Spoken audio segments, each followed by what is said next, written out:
واحد الزوبعه عليك استشارات كبيره بزاف خصوص تصريحاتك على موريتانيا، وكانت تصريحات اللي كيقولها العالم ومعروفه. في نظرك علاش دارت ديك رد الافعال؟ واش كنتي ضحيه؟ واش كانت شي سياسه تما؟ واش كاين موريتانيا افراغات. لا موريتانيا مغربيه.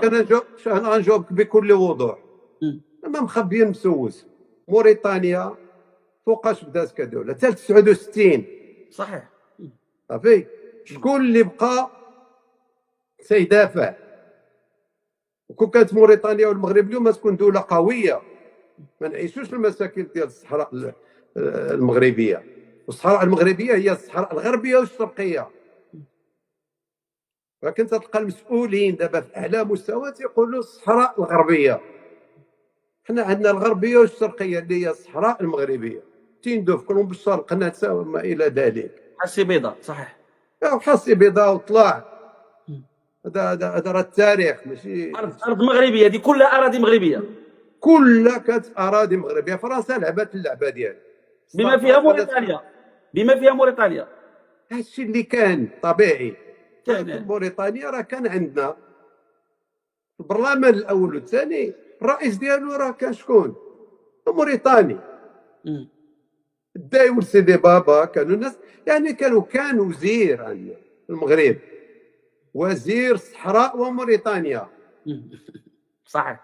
يهديكم راه التاريخ. حنا الا ما شوف اللي ما عنده تاريخ ما عنده مستقبل. لا مستقبل له. واللي ما عنده حاضر ما عنده مستقبل.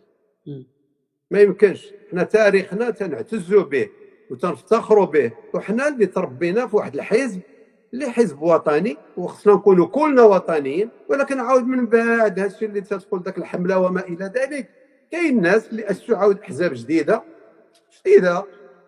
حتى في 2000 وقبل منا، وتفرخات الاحزاب وبداو تيقولوا هذا التاريخ صافي وبركه منه.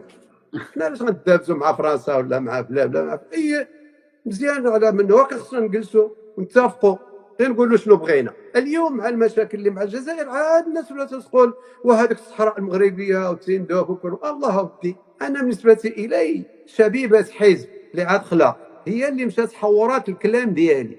شكون هذه؟ شبيبه ديال الطام. ما بقاش انت شكون هادي؟ انت مالك مازال عاد جيتي. اي تنقول لك زعما انا تنهضروا الواقع. انا باغي نعرف الكلمه ديالي. قلت اراضي كانت مغربيه وما استقلت علينا حتى 69 عادي. داك كانت زالت داروا موريتانيا هذا ومشات موريتانيا داروا ذاك البلاغ تنديروا مشات الامور. هادشي انا متجاوزه. لا بلاتي هذا التاريخ علاش نتجاوزو؟ انت تجاوزو حنا نتجاوزو. انا قلت اللي خصو يتقال. شنو بغيتي يا اخو؟ الواقع راه هو هذا. لا هو الشبيبه ديالها ولا اوحي اليها؟ داروا اتفاقيه معهم الشبيبه ديالهم اتصلوا بالحزب الحاكم وناض داك البلاغ وداك الشيء. ايوا المهم. ولكن حنا الفكره الحزب الجديده اللي كنا بدينا فيها هو اتحاد المغاربي ونزولوا هذه الحدود.